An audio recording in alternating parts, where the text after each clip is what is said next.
Y'all know what's going on. It's time for another episode of Doing Time with Joe. I'm your host, Joe Baker. Welcome to the show, y'all.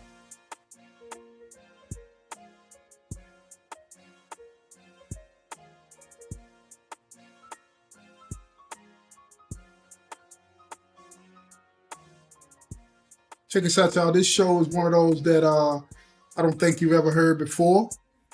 If you have, you haven't heard it like this, not like you're going to hear it on Doing Time with Joe.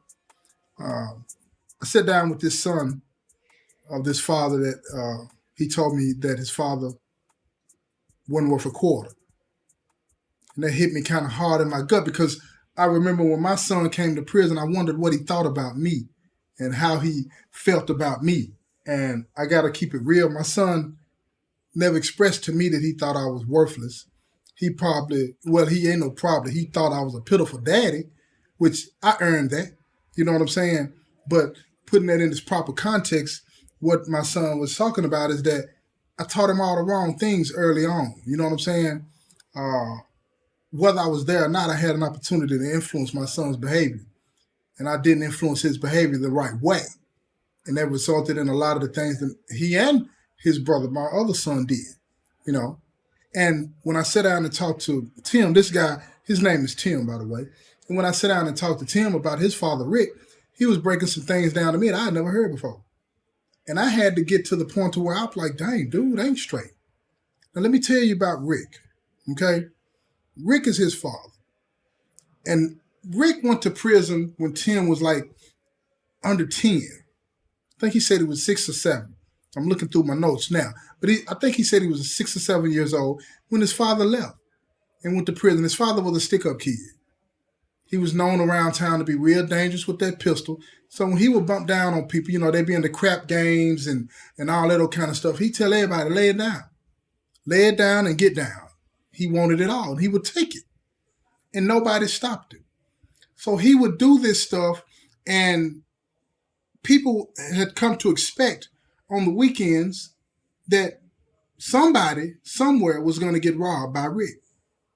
Now, a lot of the people in the neighborhood got together and they decided that they were going to take Rick out as opposed to let Rick keep busting up the crap games and kicking in the door with some of the guys that, you know, getting their bread and all this and that, right?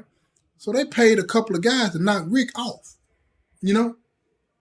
So at the end of the day, what they did was this.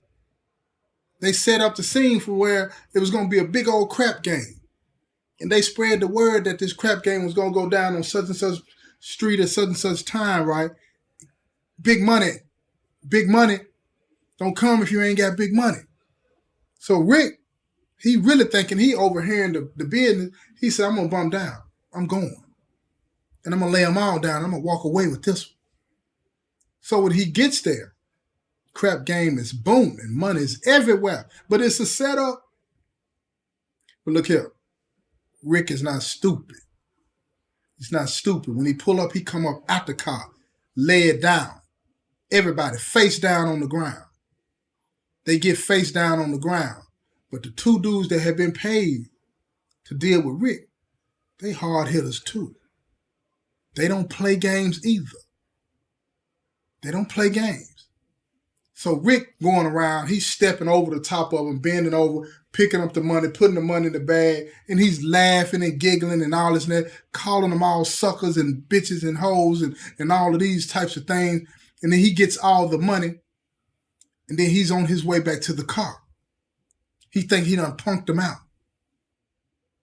So when he's about to get in the car, one of the dudes roll over and fired him. Fire. Missed him though. It hit the car door. Bullets went straight through. Rick turned around and unloaded. Killed both of them. Hit them right in the dome. They got hit in other places and a couple of other people got shot too. But he killed 2, wounded the rest of them.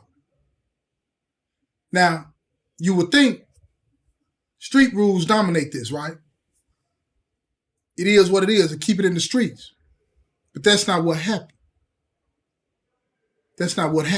Some of the people that lived in this area, they called the police. The police get to the scene. The ambulance get to the scene. They got 2 dead bodies. They got several people shot, wounded. They getting them in the ambulance. They taking them to the hospital. The ambulance is going back and forth, getting all these people to the hospital. About 8 people that done got hit, 2 dead.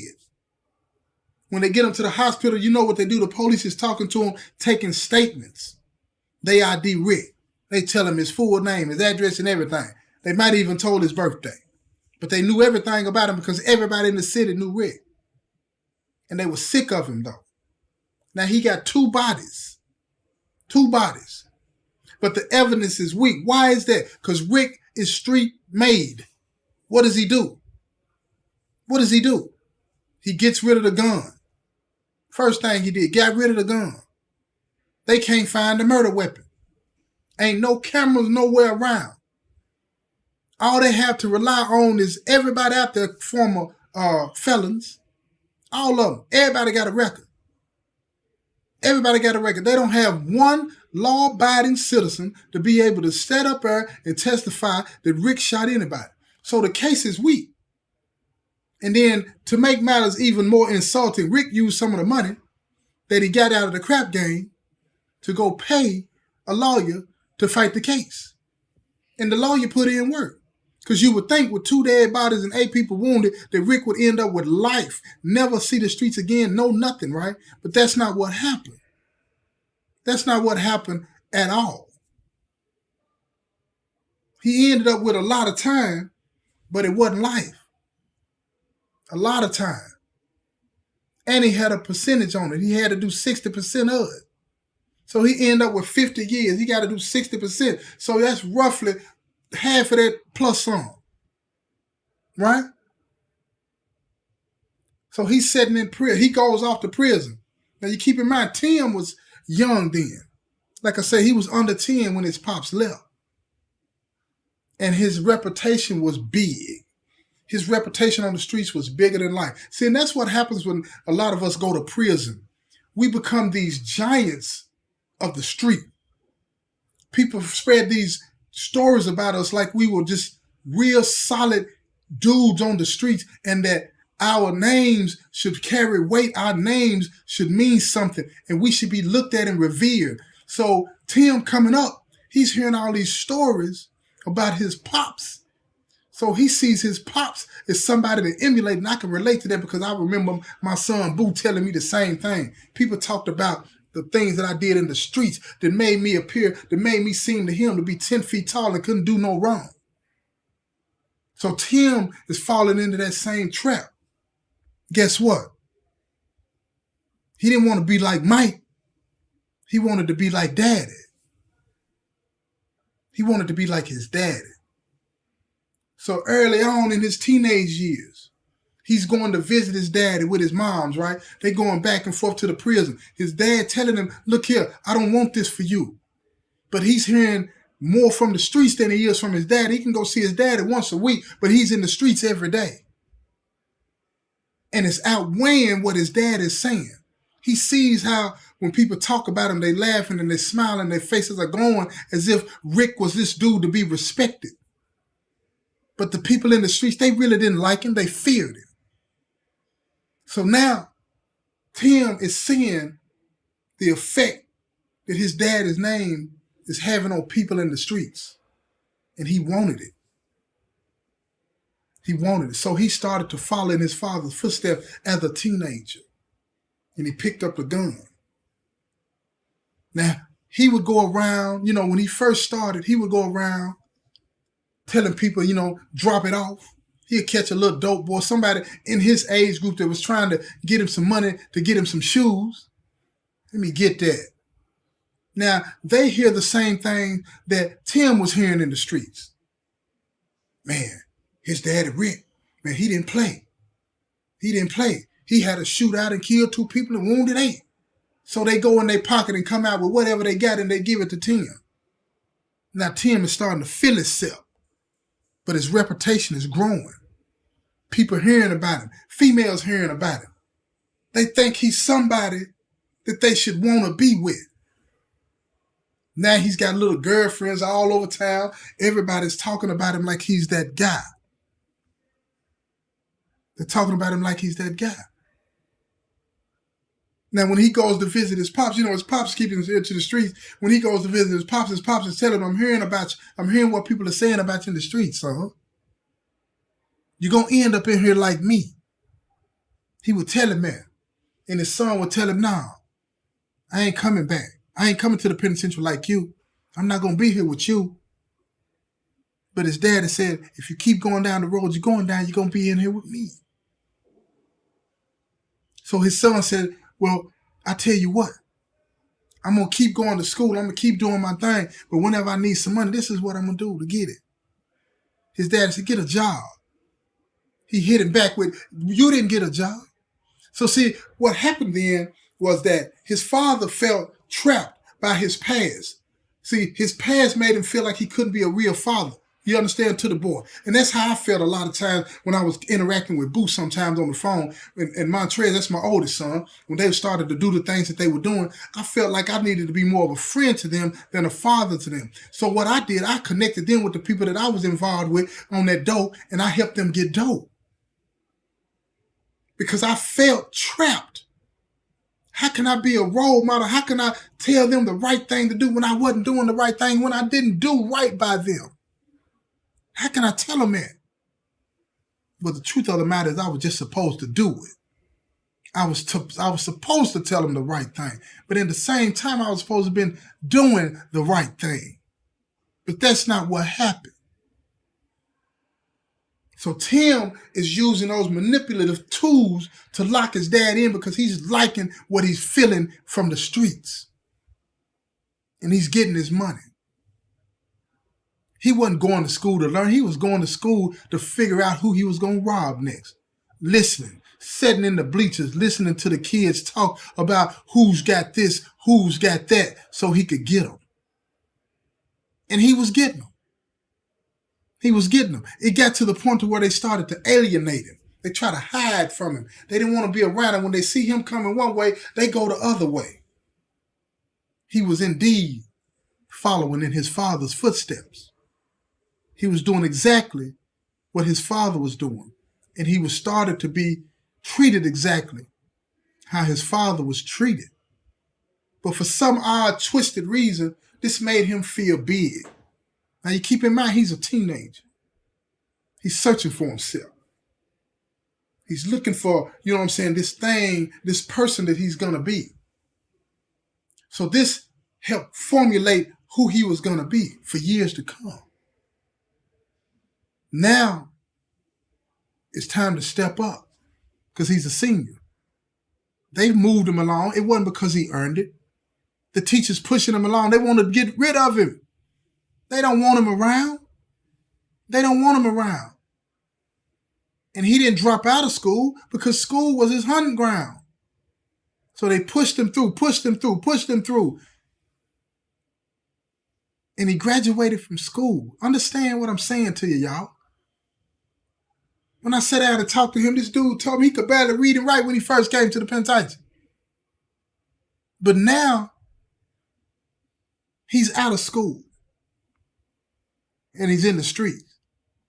By him graduating, he wasn't allowed on the school grounds anymore. What's that mean? If you come on school grounds, we're going to call the police on him. So his hunting grounds became the streets for real. So now he's not looking for small prey. He done graduated. He went from killing mice, rodents, little birds. Now he's hunting big prey. He hunting big prey now. And that's what's going on. Here come little Tim. That's Rick's son. Here come little Tim. That's Rick's son. They getting up, they scrambling, they running. Because now some of those same teenagers that he was in high school robbing, they done grew up too. They men, young men. Some of them getting money in the streets. Some of them getting money in the streets, real money. And they wasn't playing. They were not playing. So they kept doing what they were doing. Tim kept doing what he was doing. You know it's going to happen. The clash is coming. The two worlds are going to collide. What's going to happen? And that's how it went with Rick, his dad. Rick was doing whatever he wanted to do, taking from whomever he wanted to take from, and the dope boy said, no, their two worlds collided. Their two worlds collided. Let me tell you something. A lot of those dope boys that was on the streets when Rick was doing his thing, they were talking to those young dope boys. And they were telling them, don't underestimate this dude. If he's like his daddy, he's dangerous. If he anything like his daddy, he's dangerous. So if you go at him, you better go to kill. Don't go to play. They took heed to what they had been told. But they made the same mistake that those dope boys made when they tried to take Rick out. They made the same mistake. They didn't know how to deal with him head on. So they wanted somebody else to take care of the business. That's what they wanted. They didn't know what to do. They ready to hire somebody else to do it. You can't hire somebody else to take care of your business. In the streets, you put in work for yourself. But we know that's not how it really goes for everybody. We know that. Some people are not cut that way. Just not built like that. But I tell you what, check out this next episode, and I'm going to tell you what happens to Tim. But you got to check it out. But here's the thing. I'm not going to do you like I've been doing, where I put one episode on today and another episode on tomorrow. This next episode is going to be put on right behind this episode 1 hour later. Okay? I'm going to do it this time. 1 hour later, this episode, the next episode I'm about to do is going to debut. Okay, so you're going to listen to this one. Go listen to the next one in 1 hour. It's going to be on there. I'm telling you, it's going to be on there. And another thing, too, don't forget to go check out my book if you haven't already. The link is going to be on there. And I also like to make sure and keep telling people that the movie for the book is coming out sometime at the end of this year, early next year. It's going to be real. We're making history, y'all. We're making history. This has been another episode of Doing Time with Joe. I'm your host, Joe Baker, and I say peace, y'all.